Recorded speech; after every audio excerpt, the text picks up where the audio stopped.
I never thought I'd see such cruelty in Frank's eyes, not after 42 years of marriage.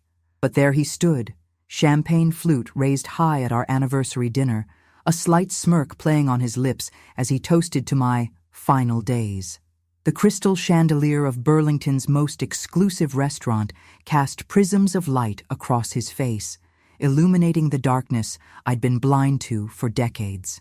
"To Betty," he announced to our gathered family and friends, his voice thick with false emotion. "My devoted wife. The doctors may say we have only months left together, but every remaining moment will be cherished." The room filled with sympathetic murmurs and tearful glances. Our daughter Heather dabbed at her eyes, while our son Ethan squeezed my hand under the table. I smiled back at them all, nodding graciously while something cold and hard crystallized in my chest, because it was all a lie, a carefully constructed, meticulously planned lie. I wasn't dying. The medical reports Frank had been showing to our children, our friends, even our financial advisors were forgeries. I had discovered them 3 days ago in his home office safe. The combination was our wedding date, a sentimental touch that now seemed like the cruelest of ironies. As I raised my own glass in response, meeting Frank's eyes across the table, I made a silent toast of my own. To Diane Cooper, the attorney whose business card was currently nestled in my purse. Tomorrow she would help me begin dismantling the elaborate fiction my husband had created, and the life he thought was already his to inherit. The symptoms had started appearing 6 months ago. Not symptoms of illness, symptoms of betrayal. Small inconsistencies in Frank's behavior. Missing hours he couldn't account for. Strange calls that ended abruptly when I entered the room. Financial documents removed from our shared filing cabinet. At 67, I might have been retired from my career as a financial controller, but my mind remained as sharp as it had been during my 30 years managing the books for Hamilton and Reed Consulting. Burlington, Vermont had been our home for our entire married life. Frank's real estate development company had transformed parts of the city's waterfront, earning him respect and admiration throughout the community. I had stood beside him at every ribbon cutting, every charity gala, every community board meeting, the dutiful wife who had given up a promising career to support his ambitions and raise our children. "You look beautiful tonight," Frank whispered as he returned to his seat beside me, his hand possessively covering mine. "That blue brings out your eyes." I smiled, the muscles in my face straining with the effort. "Thank you, dear. I wanted tonight to be special. Special indeed." What Frank didn't know was that I had installed a small recording device under our dining room table 2 weeks ago, capturing his conversation with Tiffany Blake, his executive assistant and mistress of 11 years. I had listened to them discussing their future together, laughing about how my condition would accelerate their plans. How convenient that I would be gone before I could discover the offshore accounts where Frank had been siphoning company profits for years. Profits that rightfully belonged, in part, to me. "Mom, we've been thinking." Heather leaned across the table, her voice dropping to a whisper. "You should move in with us. We have plenty of room, and with your health." "That's very sweet, honey," I replied, patting her hand. "But your father and I have everything under control. Dr. Ramirez has been wonderful." Another lie.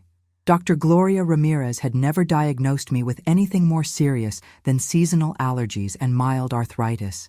The woman Frank had introduced to our children as mom's specialist was an imposter, someone he had paid to corroborate his story. I had confirmed this with a single phone call to the real Dr. Ramirez's office. The dinner proceeded with excruciating slowness. Course after course of exquisite food that tasted like ash in my mouth. Anecdotes and reminiscences about our life together, each one now tainted by the knowledge of Frank's betrayal. When he presented me with a diamond bracelet as an anniversary gift, I nearly choked on my wine. Another prop in his elaborate performance of the devoted husband. "I love you," he said, loud enough for everyone to hear as he clasped it around my wrist. "I always will." 42 years, and I had never recognized the hollow sound of those words.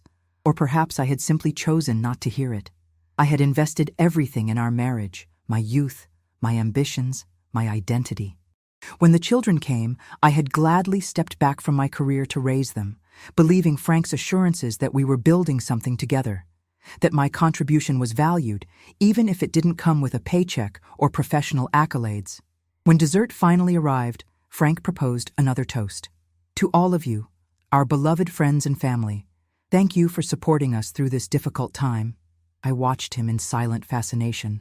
His performance was flawless, the slight crack in his voice, the momentary glance downward as if gathering his composure. Had he always been this skilled at deception? Had I simply been the most gullible of audiences? The evening eventually wound down. As we said our goodbyes in the restaurant's elegant foyer, my closest friend Pam Sullivan hugged me fiercely. "I'm here for you," she whispered. "Whatever you need." Pam had been my neighbor for 20 years. She had witnessed the subtle diminishment of my spirit over time, the way Frank interrupted me at dinner parties, dismissed my opinions, controlled our social calendar. She had tried to warn me in her gentle way, but I hadn't been ready to listen. "I'll call you tomorrow," I promised, meaning it more than she could know. The drive home was silent. Frank turned on the classical music station. Vivaldi, my favorite.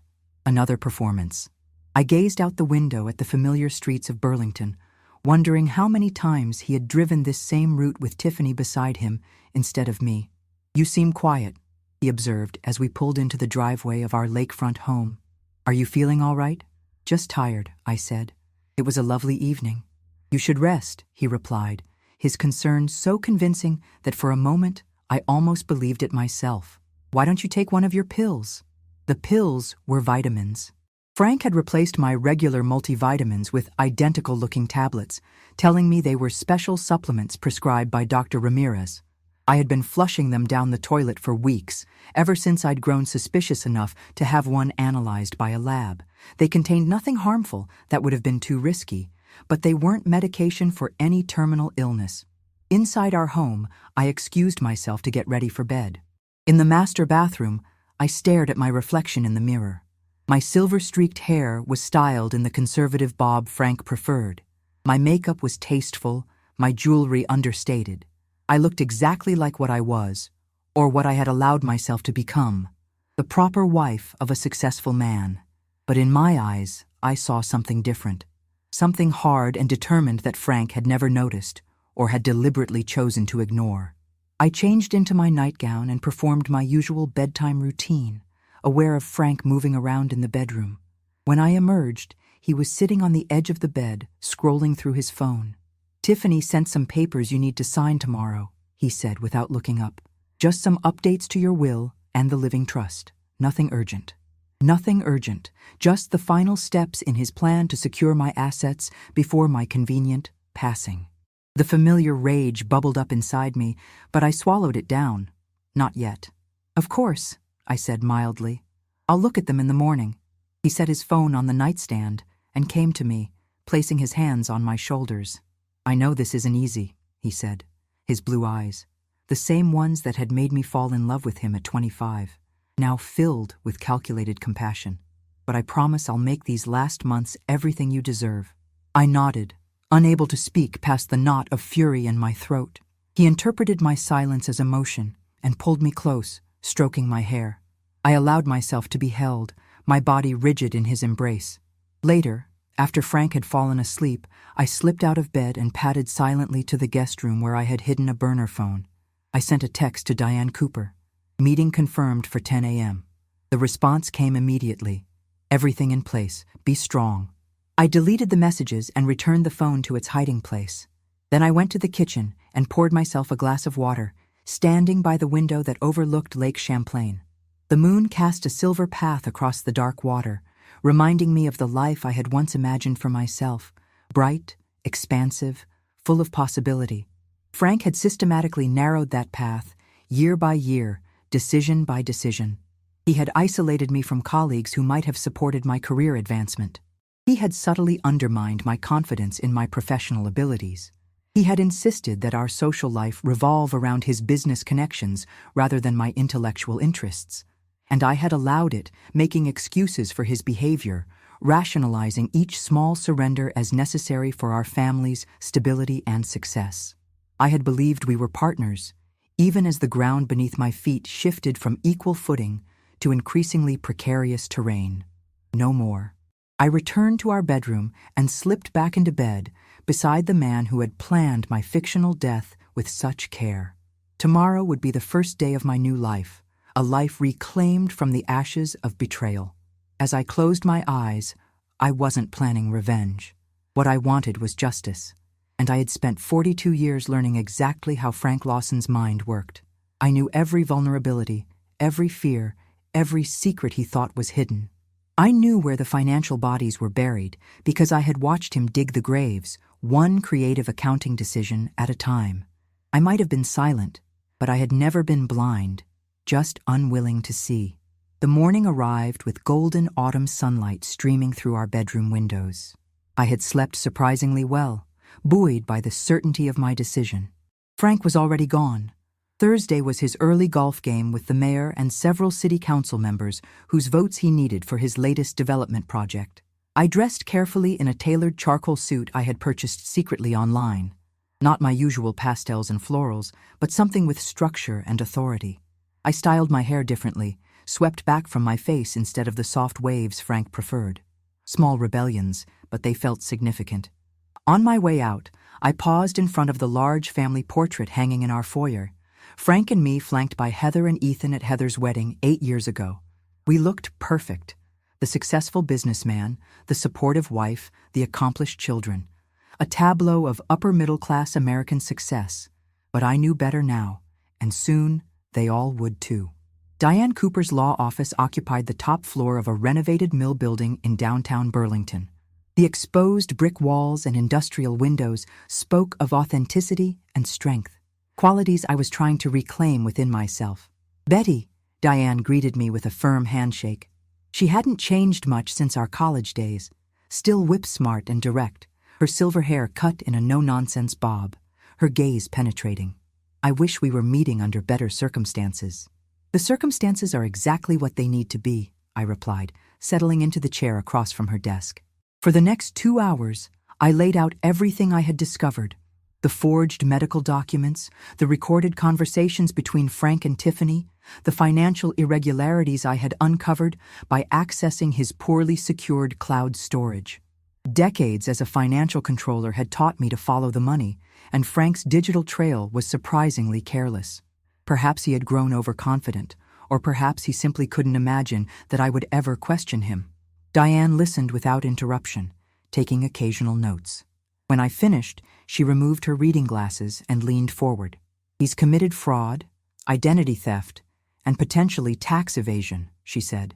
"Not to mention the emotional abuse. We have more than enough to not only divorce him, but potentially pursue criminal charges." "I don't want him in prison," I said, surprising myself with the steadiness of my voice. "I want him exposed. I want my children to know the truth. I want my share of what we built together, and I want my life back." Diane smiled, a slow, predatory curve of her lips. "Then let's make that happen. I've taken the liberty of assembling a team. Forensic accountant, private investigator, digital security expert. Frank won't know what hit him." "There's something else," I said, opening my purse. I removed a flash drive and placed it on her desk. 3 years ago, Frank asked me to notarize some documents for a land deal in New Hampshire. I kept copies. I believe he forged environmental impact statements to secure the permits. Diane's eyebrows rose. "That's a federal offense." "I know," I said quietly. "I didn't want to see it then, but I kept the evidence anyway. Some part of me had known, even then. Some part of me had been preparing for this day. As I left Diane's office, I felt lighter than I had in years. The autumn air was crisp, carrying the scent of fallen leaves and wood smoke. Burlington bustled around me. College students with backpacks, tourists admiring the lake views, business people hurrying to meetings. For so long, I had felt invisible among them, defined only by my relationship to Frank. Not anymore. My phone rang as I reached my car. Frank's name flashed on the screen. I took a deep breath and answered. "Where are you?" he demanded without preamble. "Tiffany brought those papers for you to sign." "I had an appointment," I said. "What appointment? I don't have anything on our calendar." "Our calendar," as if my time belonged to him. "I'll be home soon," I replied, not answering his question. A pause. "Are you okay? You sound different." I almost laughed. Now he noticed? "I'm fine, Frank. Better than I've been in a long time." As I ended the call, I caught sight of my reflection in the car window. I looked different. Straighter shoulders, chin lifted, eyes clear and focused. I looked like someone who had finally remembered who she was, and Frank Lawson had no idea what was coming. The grandfather clock in our foyer chimed 3 times as I walked through the front door.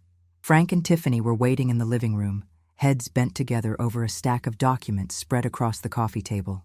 They sprang apart when they heard my footsteps, like guilty teenagers caught in the act. "There you are," Frank said, his voice laced with irritation, barely concealed beneath a veneer of concern. "We've been waiting. Tiffany has other appointments." Tiffany Blake straightened her pencil skirt and offered me a practiced smile. At 41, she was everything I had once been. Ambitious, attractive, eager to please. But there was a hardness in her eyes that reminded me of Frank. They deserved each other. "I'm so sorry to hear about your health, Mrs. Lawson," she said, her voice dripping with synthetic sympathy. "Frank has been devastated." "I'm sure he has," I thought, noting the possessive way she said his name. No Mr. Lawson between them, not even in front of me. "Thank you for your concern," I replied, setting my purse down on the side table. "And for bringing these documents by personally. That's going above and beyond for an executive assistant." A flash of something, alarm, annoyance, crossed her face before she recovered. "Frank values my discretion in sensitive matters." "I bet he does." Frank gestured impatiently to the papers. "It's just as we discussed, Betty.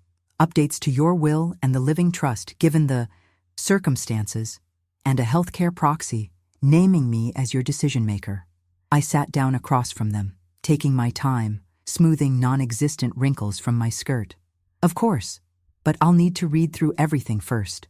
Frank's jaw tightened. "The lawyer explained everything when he drafted them. It's standard language." "Even so," I replied, picking up the first document. "Old habits from my controller days. I never sign anything I haven't read." An uncomfortable silence descended as I began to slowly review each page. I could feel Frank's impatience radiating across the coffee table. Tiffany checked her watch repeatedly. The documents were exactly what I had expected. A complete transfer of my assets and decision-making authority to Frank. If I signed these, he would control everything. Our lake house, my inheritance from my parents, my retirement accounts, even decisions about my medical care. The perfect setup for a husband planning to manage his wife's decline while siphoning away her resources. "I notice my children aren't mentioned as secondary healthcare proxies," I observed, looking up. "Shouldn't Heather or Ethan be authorized to make decisions if you're unavailable?" Frank waved a dismissive hand. "They're too emotional. They wouldn't be able to make objective decisions." "Unlike you," I thought bitterly. "And this clause about liquidating my personal investment portfolio," I continued. "Why would that be necessary?" "For your medical expenses," Frank replied smoothly. "The treatments we've been discussing aren't covered by insurance. Treatments that didn't exist for an illness I didn't have." "I see." I set the papers down. "I'll need time to review these more carefully. Perhaps I should consult with my own attorney." Frank's face darkened. "Your own attorney? Betty, we've used Patterson and Wilder for 20 years. Jim Patterson is your golf buddy and business associate," I pointed out. "Under the circumstances, I'd prefer independent counsel." Tiffany shifted uncomfortably. "Frank, I should go. I have that meeting at 4. "Fine." Frank stood abruptly. "I'll walk you out."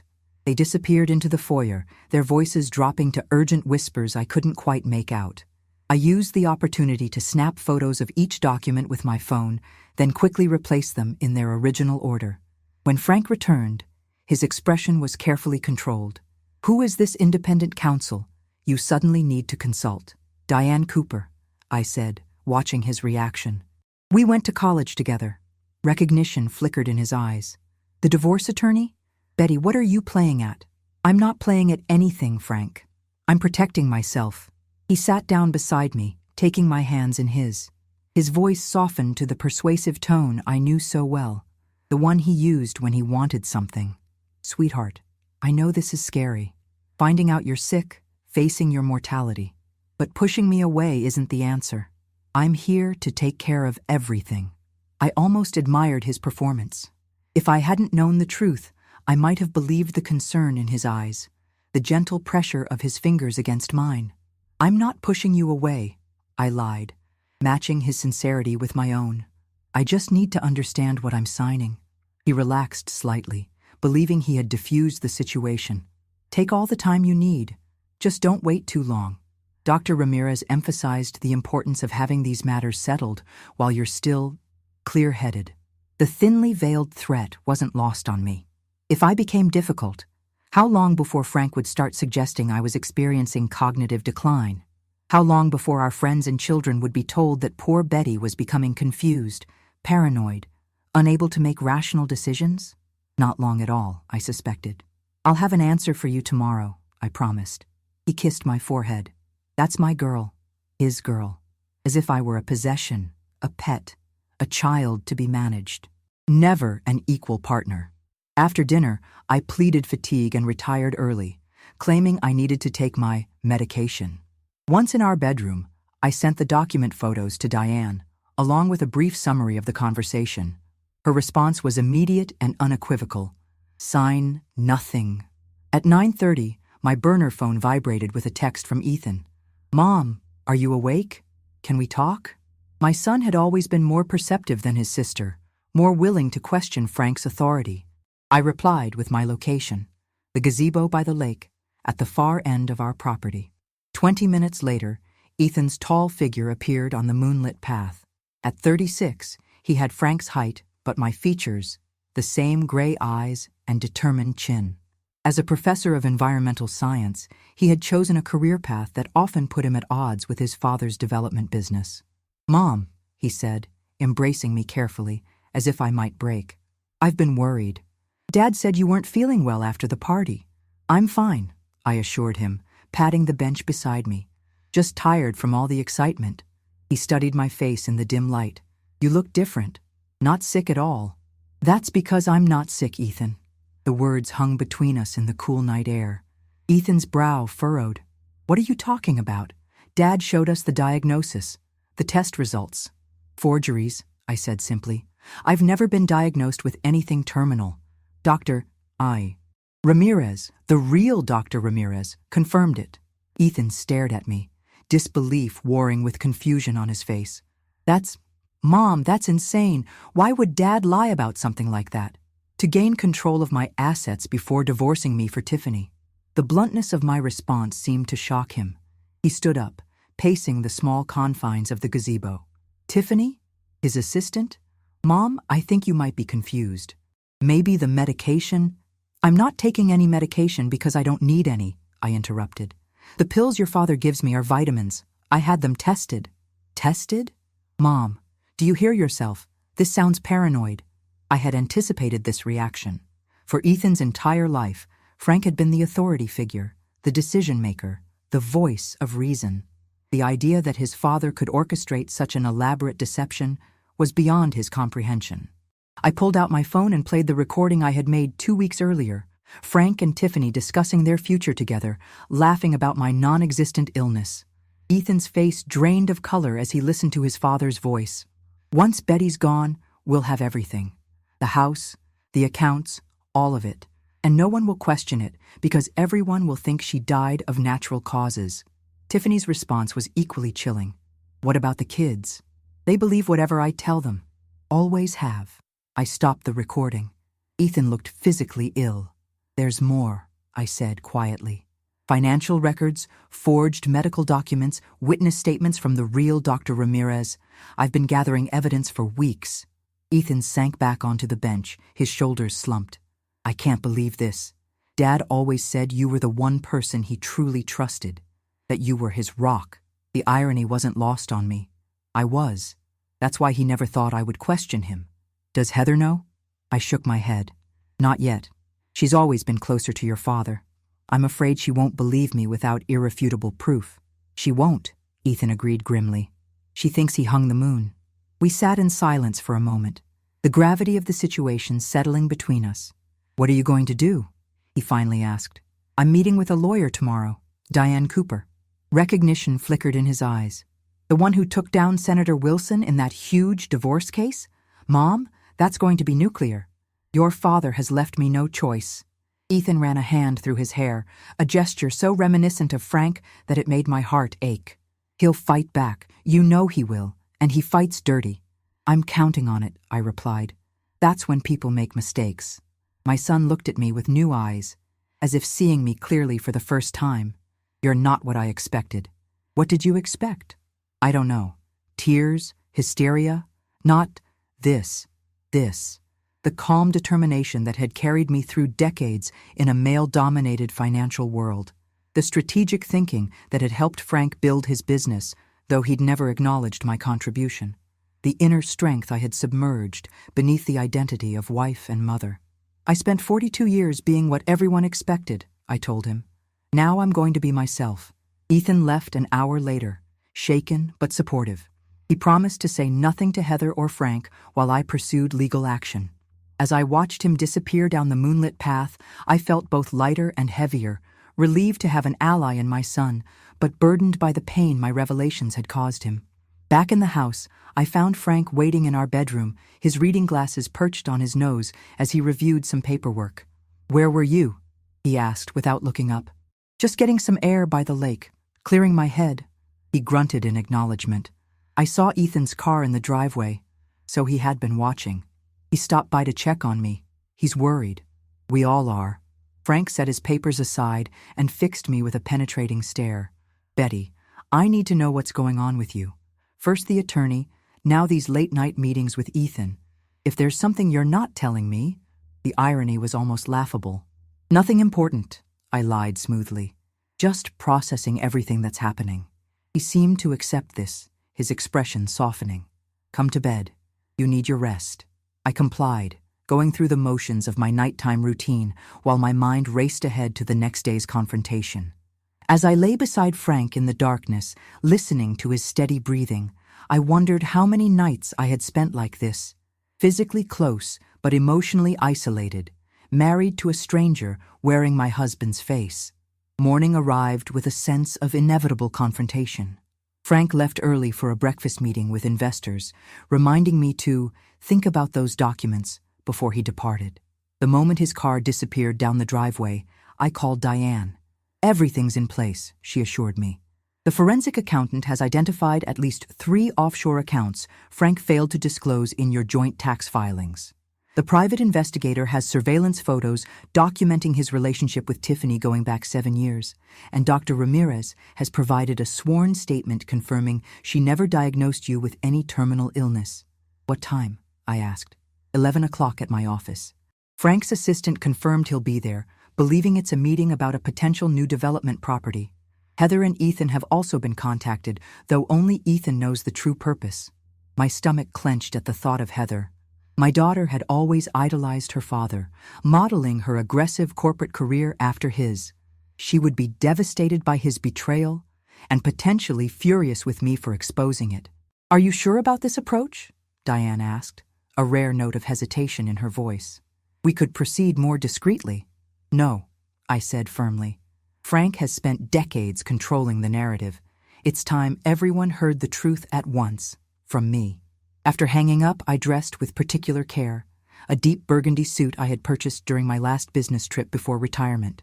Professional, authoritative, unapologetically bold, not the pastels and florals Frank preferred. I styled my hair straight and sleek, applied makeup that accentuated rather than minimized my features, and selected jewelry I had inherited from my mother rather than pieces Frank had given me. The woman who looked back at me from the mirror was both familiar and strange.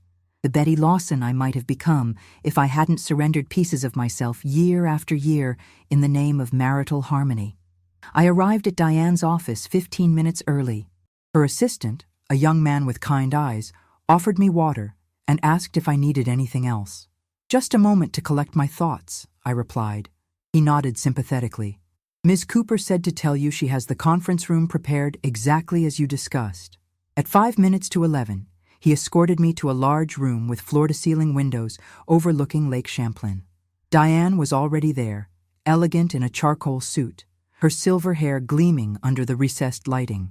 Beside her sat a distinguished man in his 60s whom she introduced as Edward Harrington, the forensic accountant. "He's found some very interesting patterns in your husband's financial activities," Diane explained. patterns that the IRS will find equally interesting. A knock at the door announced the arrival of Dr. Gloria Ramirez, the real one, a petite woman with warm brown eyes and a no-nonsense demeanor. She greeted me with a firm handshake. "Mrs. Lawson, I want you to know how disturbed I was to learn someone has been impersonating me and fabricating medical records in my name. I've already filed a report with the medical board and the police." "Thank you for coming," I said. "I know this puts you in an awkward position." She shook her head firmly. "No one should be told they're dying when they're not. It's unconscionable." At precisely 11, the door opened again. Frank entered first, his confident stride faltering slightly when he saw me seated at the head of the conference table. Behind him came Tiffany, her expression shifting from professional neutrality to alarm as she took in the assembled group. "Betty?" Frank's voice held a mixture of confusion and the first stirrings of anger. "What is this?" Before I could respond, Ethan and Heather appeared in the doorway. My son's face was grim with foreknowledge. My daughter looked utterly bewildered. "Mom? Dad? What's going on?" Heather asked, her gaze darting between us. "That's what I'd like to know," Frank said coldly, directing his glare at me. "Betty, if this is some kind of ambush—" "Not an ambush," I interrupted calmly. "A reckoning." Diane gestured to the remaining chairs. "Please, everyone have a seat. This meeting won't take long, but it is necessary." Frank remained standing, his body tense with barely controlled fury. "I don't know what game you're playing, Betty, but I'm not participating. Come on, Heather, Ethan, we're leaving." "Actually," I said, my voice stronger than I had expected, "I think you'll want to stay for this, Frank. Unless you'd prefer the IRS, the FBI, and the Burlington Police Department hear about your activities before you do." The color drained from his face. Beside him, Tiffany clutched her designer handbag like a shield. "Mom?" Heather's voice was small, uncertain. "What are you talking about?" I looked at my daughter, so accomplished, so confident in her corporate world, yet still seeking her father's approval in everything she did, just as I had done for too many years. "Sit down, sweetheart," I said gently. "There are some things you need to know." For the next 30 minutes, I laid out the evidence Diane and I had accumulated. The forged medical records, the offshore accounts, the falsified environmental impact statements, the recorded conversations revealing Frank and Tiffany's plan. Frank denied everything at first, his voice rising in righteous indignation. But each piece of evidence silenced him further, until he sat rigidly in his chair, a muscle ticking in his jaw, his knuckles white where they gripped the armrests. Heather wept silently, mascara tracking down her cheeks. Ethan stared at the table, his expression a mixture of disgust and resignation. Tiffany looked like she might be sick. When I finished, the room was silent except for the soft hum of the ventilation system. Finally, Frank spoke, his voice dangerously quiet. "You've been planning this for weeks, behind my back, spying on me, recording private conversations. If anyone has committed a crime here, it's you." "Vermont is a one-party consent state for recordings," Diane interjected smoothly. "And as for the rest, I believe self-defense is the appropriate term. Your wife was protecting herself from your criminal conspiracy." Frank's eyes never left my face. "What do you want, Betty? Money? The house? Name your price." "This isn't a negotiation," I replied. "It's a notification. As of this morning, I have filed for divorce on grounds of fraud and emotional cruelty. I have also filed complaints with the relevant authorities regarding your financial misconduct and the forged medical documents." "You'll get nothing," he spat. "I built everything we have. You were just along for the ride." 42 years reduced to along for the ride. The casual cruelty of it stole my breath for a moment. "That's not how the courts will see it," Diane said, "especially once they review the evidence of your attempt to defraud Mrs. Lawson of her rightful assets by fabricating a terminal illness." Frank turned to our children, his expression shifting to one of paternal concern. "Heather, Ethan, you can't believe this. Your mother is confused, possibly experiencing early dementia. That's why I've been trying to secure her healthcare proxy to protect her." Heather looked up, her tear-stained face uncertain. Always the daddy's girl, always eager to believe the best of him. But Ethan shook his head slowly. I heard the recordings, Dad. I saw the forged documents. It's over. Frank's facade cracked then, revealing the rage beneath. He slammed his hand on the table. You ungrateful little— That's enough, I interrupted, my voice cutting through his outburst. This meeting is concluded. Diane will contact your attorney with the next steps. As everyone began to gather their things, I remained seated, watching Frank. The man I had married, had children with, had built a life alongside. The man who had been planning my fictional death while sleeping beside me every night. He leaned close as he passed my chair, his voice a venomous whisper. You think you've won? This is just the beginning. I will destroy you, Betty. When I'm done, you'll wish you really were dying. I met his gaze steadily. No, Frank, this isn't the beginning. It's the end. And the only thing dying today is the power you thought you had over me. As he stormed out, Tiffany trailing uncertainly behind him, I felt a strange sense of calm descend. The worst was over. The truth was out. Heather approached me hesitantly, her professional composure shattered. Mom, I don't understand. Why didn't you tell me what was happening? Would you have believed me? I asked gently. Her silence was answer enough. We have a lot to talk about, I said, standing to embrace her. But not here, not now. As we left the conference room, Diane touched my arm. This is just the first step, Betty. Frank will fight back, and it won't be pretty. I know, I replied. But for the first time in decades, I'm fighting too. And unlike Frank, I have nothing to hide. Walking out of the building into the bright autumn sunshine, I took my first deep breath as a woman reclaiming her life. Whatever came next, legal battles, financial investigations, family turmoil, I would face it standing tall. Not as Frank Lawson's wife, but as Betty Lawson, a woman who had finally raised her glass not to false endings, but to her own true beginning. The first blow came at dawn, 3 days after the confrontation in Diane's office. I was awakened by the harsh buzz of my phone vibrating against the nightstand of my temporary apartment. A sleek, minimalist space downtown that Diane had arranged through a discreet property management company. The caller ID showed Ethan's number. Mom, his voice was tight with urgency. You need to check the News Register website, now. Fully awake in an instant, I reached for my laptop.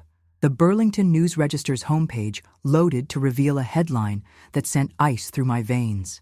Prominent developer Frank Lawson alleges wife's mental decline behind fabricated divorce claims. The accompanying photo showed Frank looking appropriately somber outside our home, his arm protectively around Heather's shoulders. My daughter's face was partially turned away from the camera, but her presence beside him spoke volumes. The article quoted Frank extensively, describing his heartbreak over my rapid cognitive decline and paranoid delusions that had emerged alongside my supposed terminal illness. According to him, I had become increasingly unstable, imagining conspiracies and making outlandish accusations against the husband who had devoted his life to caring for me. It's not uncommon for patients facing mortality to experience psychological breaks, Frank was quoted saying, attributing this insight to medical experts familiar with the case. My only concern is getting Betty the help she needs during her remaining time. The calculated cruelty of it stole my breath. He had weaponized my non-existent illness, turning it from a fiction designed to steal my assets into a shield against my accusations and a sword aimed at my credibility. He's laying groundwork for a competency challenge, Ethan said grimly when I finally found my voice. If he can convince a court you're mentally incompetent, then everything I've said becomes questionable, and he could still end up with control of my affairs, I finished, the legal implications crystallizing in my mind. Where are you now? At my place. Dad's been calling nonstop, trying to get me to make a statement supporting his version. He doesn't know I'm still talking to you. And Heather? Ethan's silence told me everything. She's staying at the house, he finally admitted. She says she's trying to understand both sides, but, Mom, you know how she is with Dad. She's always believed whatever he tells her. The pain was sharp, but not surprising. Heather had built her identity around being Frank's daughter, emulating his business acumen, seeking his approval, adopting his worldview. Asking her to accept his betrayal was asking her to question her own life choices. Keep your distance from your father for now, I advised Ethan. Don't let him manipulate you into saying anything publicly. I need to call Diane. Diane answered on the first ring, her voice alert despite the early hour. I've seen it, she said without preamble. We anticipated this move, but not quite so quickly. He must be more desperate than we thought. He has Heather on his side. Temporarily, Diane said with confidence that I couldn't quite share. Once we release the evidence packet to the court, it becomes public record. Frank knows that. This media offensive is his attempt to get ahead of the story, to prime the public to dismiss your evidence as the fabrications of a disturbed mind. What's our counter move? We accelerate. I'm filing for an emergency hearing this morning. And Betty, her voice softened slightly, this is going to get worse before it gets better. Are you prepared for that? Was I? The Betty of 6 months ago would have crumbled under the public scrutiny, the gossip, the pitying glances. That Betty had derived her sense of self from her role as Frank's wife, the mother of his children, the perfect hostess at his business dinners. That Betty would have done anything to avoid conflict, but that Betty was gone. I've lived with worse for 42 years, I told Diane. At least now it's out in the open. I spent the morning fielding concerned calls from friends who had seen the article. Most expressed shock and offered support, but I could hear the doubt in some voices, the subtle hesitation that suggested Frank's narrative had found purchase in fertile ground. After all, wasn't it more believable that a 67-year-old woman was experiencing mental decline than that her respected, successful husband had orchestrated an elaborate plot to defraud her? Around noon, my phone rang with an unfamiliar number. It was Pam Sullivan calling from a hotel in Boston. Betty, thank God. I've been trying to reach you since I saw the news. Pam? Why are you in Boston? Because your darling husband fired me yesterday. Effective immediately with security escorting me from the building. I sat down heavily on the sleek leather sofa. He fired you? But you've been office manager at Lawson Development for 15 years. Apparently, I've demonstrated poor judgment and disloyalty to the company. Translation. He knows we're friends and suspects I might support your version of events. Another casualty of Frank's scorched earth approach. Pam was a single mother who had put her daughter through college on her salary from Lawson Development. Pam, I'm so sorry. Don't you dare apologize, she interrupted fiercely. This isn't your fault. It's his. And honestly, it's almost a relief. I've watched that man manipulate and belittle you for years, Betty. Watched you shrink yourself to fit into the box he built for you.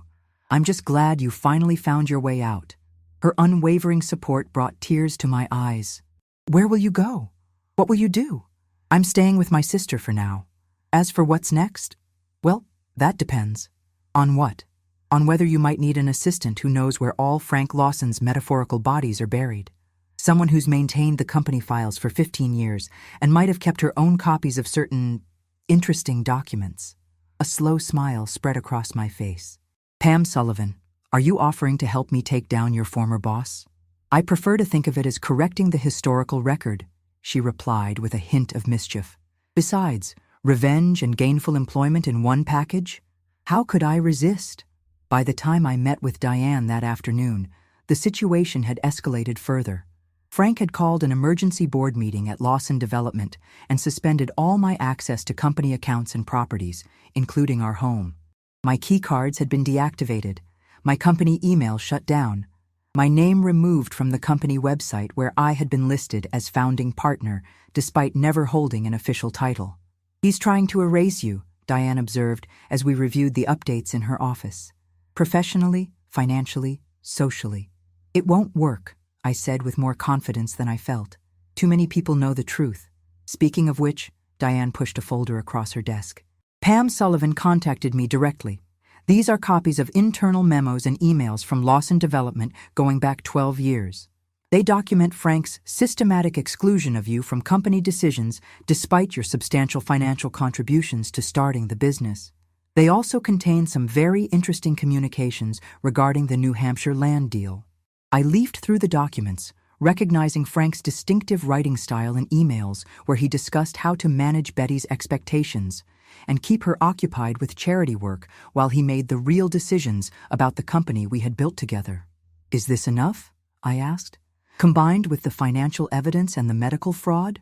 More than enough for the divorce case. Diane leaned forward. But Betty, these documents also suggest securities fraud and tax evasion at a level that could trigger criminal charges. Are you prepared for that possibility? The question gave me pause. Despite everything, Frank was still the father of my children. The prospect of seeing him in prison carried a weight I hadn't fully considered. Let's focus on the divorce and financial settlement first, I decided. If criminal charges become necessary to protect my interests, then so be it. Diane nodded, respecting my hesitation. The emergency hearing is scheduled for tomorrow morning. Judge Harriet Coleman, she's fair, experienced, and notably unsympathetic to claims of female hysteria, which is undoubtedly the card Frank's attorneys will play. What should I expect? They'll push for a competency evaluation, claiming your accusations demonstrate paranoia and delusion. We'll counter with Dr. Ramirez's testimony about the forged medical records and present our evidence of financial fraud. It will be intense, but brief. These hearings typically last less than an hour.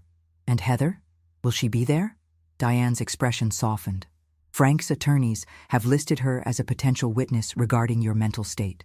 I'm sorry, Betty. I know how painful this must be. The thought of my daughter testifying against me created a physical ache in my chest. But I refused to be derailed by emotion. Frank was counting on my maternal instincts to weaken my resolve.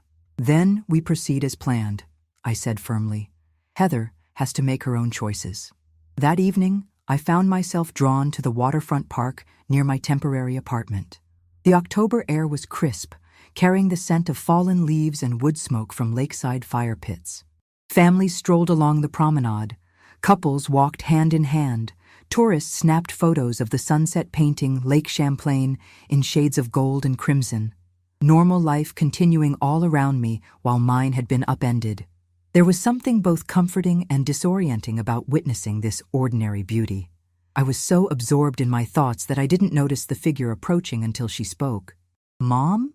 Heather stood a few feet away, bundled in the camel haircoat I had given her last Christmas, her blonde hair, so like Frank's in his younger days, pulled back in a sleek ponytail. Her expression was a complex mixture of uncertainty, defiance, and pain. Heather, I managed, my voice steadier than I expected. I didn't think I'd see you before tomorrow's hearing. She glanced around nervously. Dad doesn't know I'm here. He thinks I'm having dinner with a client. But you wanted to see me? I observed. Why? My daughter had always been direct in business, but conflict avoidant in personal matters, another trait she shared with Frank. Now she seemed to be struggling to find the right words. Is it true, she finally asked, about Dad and Tiffany? About the fake medical reports? You've seen the evidence, I reminded her gently. You were in the room. I know, but... She wrapped her arms around herself, a protective gesture I recognized from her childhood. It's just so hard to believe. Dad has always been so... Dad. Confident. Successful. In control. Yes, I agreed. He has. And you've always supported him. Been there for him. For us. You never complained. The simple observation landed like a blow. I had never complained. I had absorbed Frank's controlling behavior, his dismissiveness, his gradual erasure of my independence, all without protest. What example had I set for my daughter? I should have, I said quietly. For my sake, and for yours. Heather's eyes widened slightly. For mine? What have I taught you about marriage, about partnership, by accepting the way your father treated me? What have I taught you about your own worth as a woman? She looked away, blinking rapidly. He says you're confused, that the stress of your illness... I'm not ill, Heather. I never was. Those documents were forged. Dr. Ramirez has confirmed it. But why would Dad do something like that? It doesn't make sense. Money, control, the freedom to start a new life with Tiffany without the messiness of a divorce settlement. I stepped closer, willing her to meet my eyes. You're an executive, Heather. You understand strategic planning. Think about it objectively. What would your father gain if everyone believed I was dying? I could see her analytical mind working, applying the same business logic she used every day to this deeply personal situation. The doubt in her expression deepened. He'd get everything, she whispered. Your share of the company, the house, the investments, and everyone would see him as the devoted husband who stood by his dying wife. Exactly. She shook her head, as if trying to dislodge the realization. But he's my father. He's always protected us, provided for us. Yes, he has, I acknowledged. And he loves you in his way. That hasn't changed. But Heather, loving his children doesn't mean he's incapable of betraying his wife. Tears spilled down her cheeks then, silent and restrained.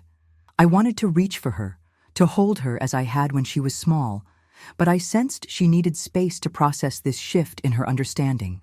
I don't know what to do, she admitted, vulnerability breaking through her professional facade.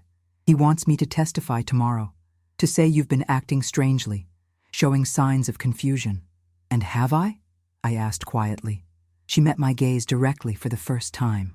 No, you're more clear and focused than I've seen you in years, more yourself. The observation startled me with its insight. I realized. I am more myself. We stood in silence for a moment, the weight of decision heavy between us. I can't testify against him, Heather finally said. He's still my father, but I can't testify against you either. Not now, not knowing what I know. It wasn't everything I had hoped for, but it was a start. I understand. I need time, Mom, to figure out where I stand in all this. Take all the time you need, I told her. I'll be here when you're ready. She nodded, then surprised me by stepping forward and embracing me briefly, fiercely, before turning and walking quickly away. I watched her go, hope and heartache mingling in my chest. The courthouse steps were crowded with reporters the next morning. Frank had clearly alerted the media to the hearing, another calculated move to shape public perception. I spotted him across the plaza, surrounded by a protective phalanx of attorneys, his expression appropriately grave for the cameras. Tiffany was noticeably absent. Ignore them, Diane muttered as we approached the entrance. Focus on Judge Coleman. She's the only audience that matters today. The courtroom was smaller than I had imagined, with wood-paneled walls and uncomfortable benches. Frank and his legal team occupied one side, Diane and I the other. Ethan slipped in at the last moment, sitting directly behind me in silent support. There was no sign of Heather. Judge Coleman, a stern-faced woman in her 60s with steel-gray hair and penetrating eyes, entered and called the emergency hearing to order with brisk efficiency. Frank's lead attorney, Howard Wilkins, rose first. He painted a heart-wrenching picture of a devoted husband watching his beloved wife deteriorate both physically and mentally, making increasingly paranoid accusations as her condition worsened. Mrs. Lawson's claims are not merely false, Your Honor, but symptomatic of her declining cognitive state, Wilkins argued smoothly. We have grave concerns about her capacity to make sound legal and financial decisions at this time. We are requesting a full competency evaluation before these divorce proceedings can continue. Judge Coleman listened impassively, then turned to Diane. Counselor? Diane approached the bench with confident steps. Your Honor, Mr. Wilkins has presented a compelling fiction, much like the fiction Mr. Lawson created about my client's health. We are prepared to demonstrate that not only is Mrs. Lawson completely competent, but that her husband has engaged in a systematic campaign to defraud her by fabricating a terminal illness. She presented the affidavit from Dr. Gloria Ramirez, confirming that she had never diagnosed me with any terminal condition and that the medical reports bearing her signature were forgeries. She followed with the recording of Frank and Tiffany discussing their plans for after Betty's gone. Frank's face remained impassive, but I could see the tension in his jaw, the slight narrowing of his eyes as the evidence mounted. Wilkins attempted to object several times, but Judge Coleman overruled him, her expression growing increasingly grave as the pattern of deception became clear. When Diane introduced the financial evidence, the offshore accounts, the diverted company funds, the doctored tax returns, Frank leaned over and whispered urgently to Wilkins. The attorney's shoulders stiffened visibly before he stood. Your Honor, in light of this information, we would like to request a brief recess to confer with our client. Judge Coleman checked her watch. You have 15 minutes, Counselor. As Frank and his legal team filed out, Diane turned to me with a small, satisfied smile. They're rattled. That's good. When the hearing resumed, the shift in strategy was immediate and dramatic. Wilkins adopted a conciliatory tone, suggesting that misunderstandings had occurred on both sides and proposing a temporary financial agreement while the parties worked toward an amicable resolution. Judge Coleman was having none of it. "Counselor, what I've heard today goes well beyond misunderstandings. The evidence suggests your client has engaged in financial fraud, identity theft, and potentially criminal conspiracy. I'm denying the request for a competency evaluation and granting temporary financial support to Mrs. Lawson from the marital assets, effective immediately." She fixed Frank with a stern gaze. "Mr. Lawson, I strongly suggest you reconsider your approach to these proceedings. This court takes a very dim view of the kind of manipulation evidenced here today. We will reconvene for a full hearing in 2 weeks. Until then, all marital assets are frozen, except for the support payments I've outlined. Am I clear?" Frank nodded stiffly, his expression carefully controlled, but fury evident in every line of his body. As the courtroom emptied, I felt a strange sense of anticlimactic relief. The first battle had been won, but the war was far from over. Frank would regroup, revise his strategy, strike back in ways I couldn't yet anticipate. Outside on the courthouse steps, reporters surged forward, shouting questions. Frank had already departed through a side entrance, avoiding the media scrum. Diane fielded a few brief inquiries while I scanned the crowd, searching for Ethan. I found him standing at the edge of the plaza, deep in conversation with Heather. My heart leaped at the sight of my daughter. She hadn't attended the hearing, but she was here now, her expression troubled but resolute as she listened to whatever Ethan was telling her. When she looked up and saw me watching, she didn't look away. It was a small victory, but perhaps the most meaningful one of the day. Later that evening, as I sat in my temporary apartment reviewing notes from the hearing with Diane and Pam, my phone chimed with a text message. It was from a number I didn't recognize. "This isn't over. You have no idea what you've started. Sleep well, Betty." I showed the message to Diane, who immediately began typing on her laptop. "I'm documenting this as potential harassment. Frank's getting desperate." "Desperate people are dangerous," Pam observed quietly.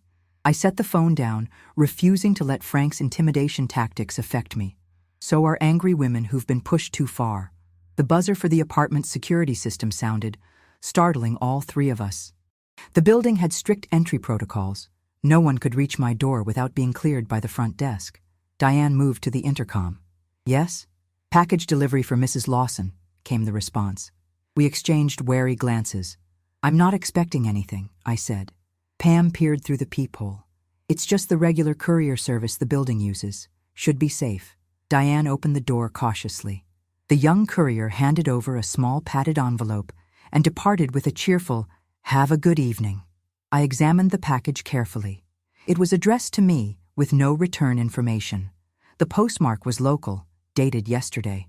"Let me open it," Diane offered, her tone cautious. Inside was a thumb drive and a handwritten note on expensive stationery. "You'll want to see this. I'm sorry I didn't speak up sooner. TB Tiffany Blake." We gathered around Diane's laptop as she inserted the drive, running a quick virus scan before opening its contents. It contained a single video file dated 3 years ago.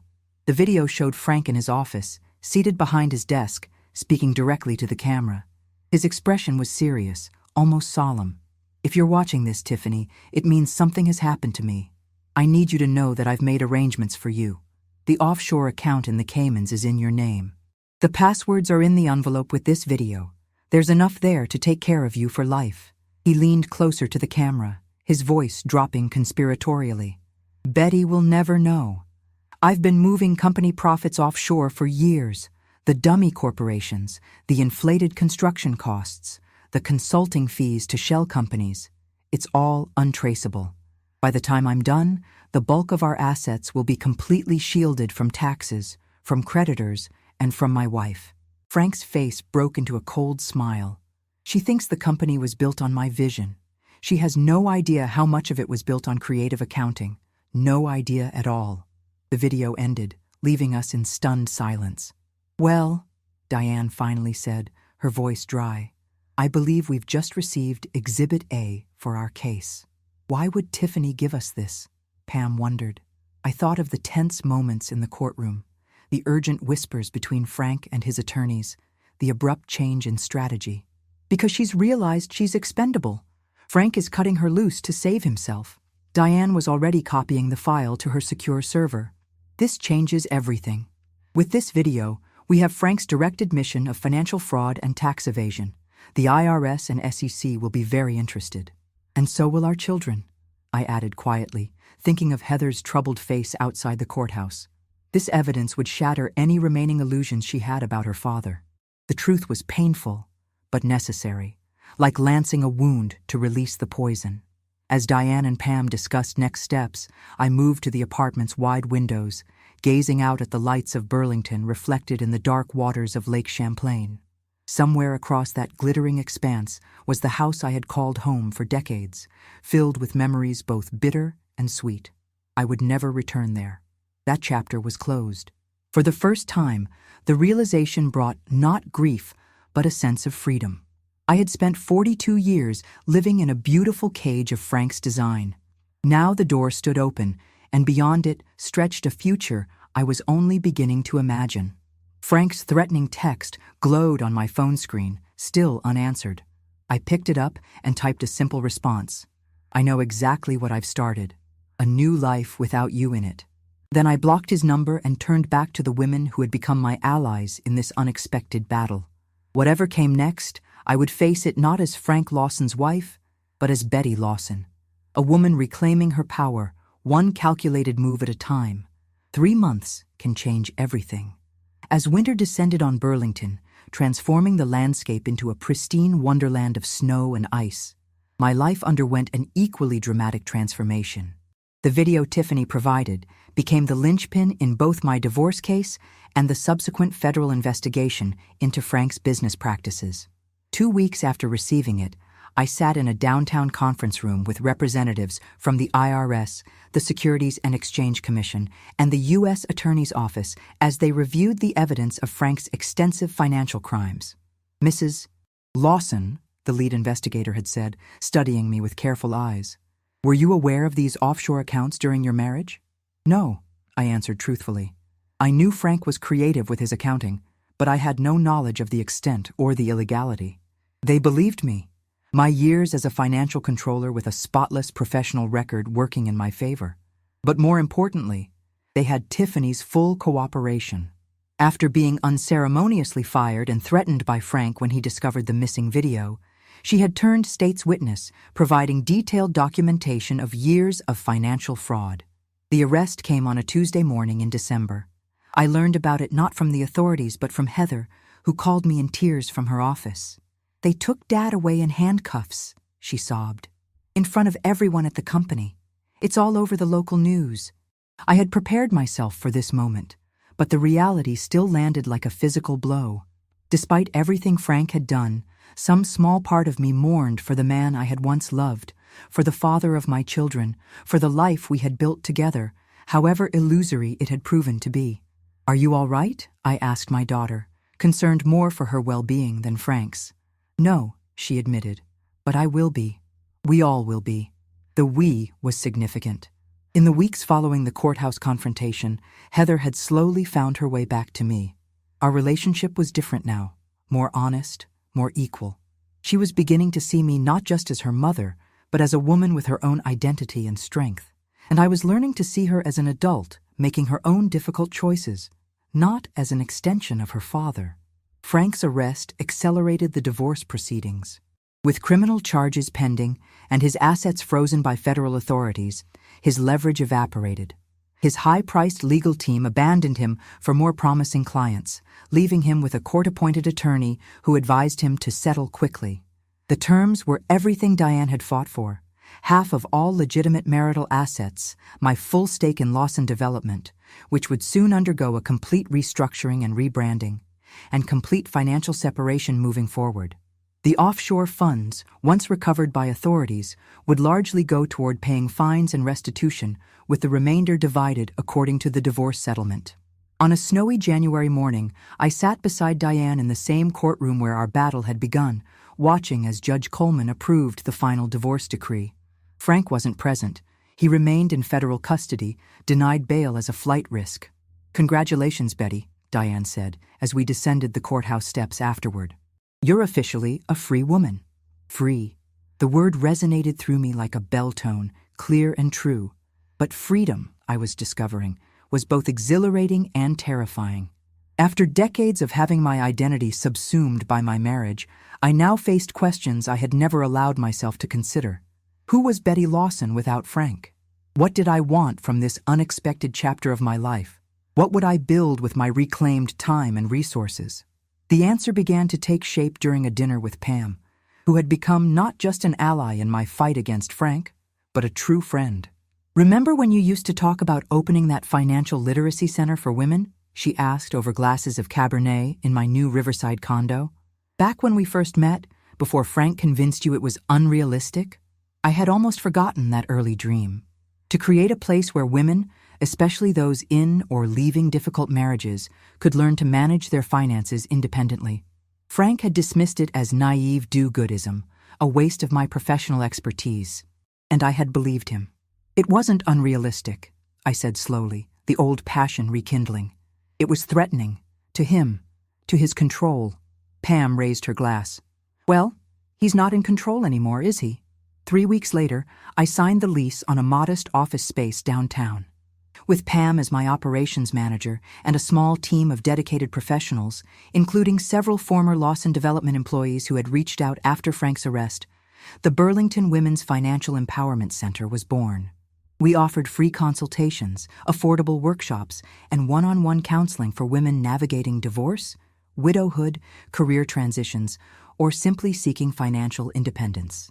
I drew on my years of experience as a financial controller, but also on my personal journey from dependence to autonomy. The day we opened our doors, Heather surprised me by appearing with a bouquet of lilies. My favorite, not the roses Frank always insisted on. "I'm proud of you, Mom," she said, looking around the bright, welcoming space with genuine admiration. "This is important work. Would you consider giving a workshop?" I asked impulsively. "Your expertise in corporate finance would be invaluable to our clients." The question seemed to catch her off guard. "You think I have something to offer?" "More than you know," I assured her. She agreed to think about it, a small step toward rebuilding not just our relationship, but her own sense of identity beyond Frank's daughter, Frank's corporate protégé. Ethan supported the center in his own way, connecting us with environmental and community organizations that shared our values of empowerment and education. He had emerged from the shadow of his father's legal troubles with a renewed commitment to his academic work and environmental advocacy. As winter gave way to spring, I settled into my new life with growing confidence. The center flourished, gaining clients and community recognition. My divorce was finalized. Frank remained in custody, awaiting trial, his reputation and empire in ruins.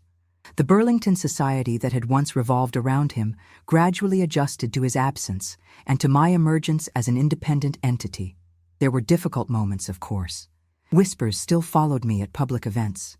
Old friends sometimes avoided my gaze, uncomfortable with the stark reality of what had happened in a marriage they had viewed as ideal. The scandal periodically resurfaced in local media as Frank's legal case progressed. But these challenges seemed insignificant compared to what I had already overcome. I had faced my husband's betrayal, my daughter's temporary estrangement, public humiliation, and financial uncertainty.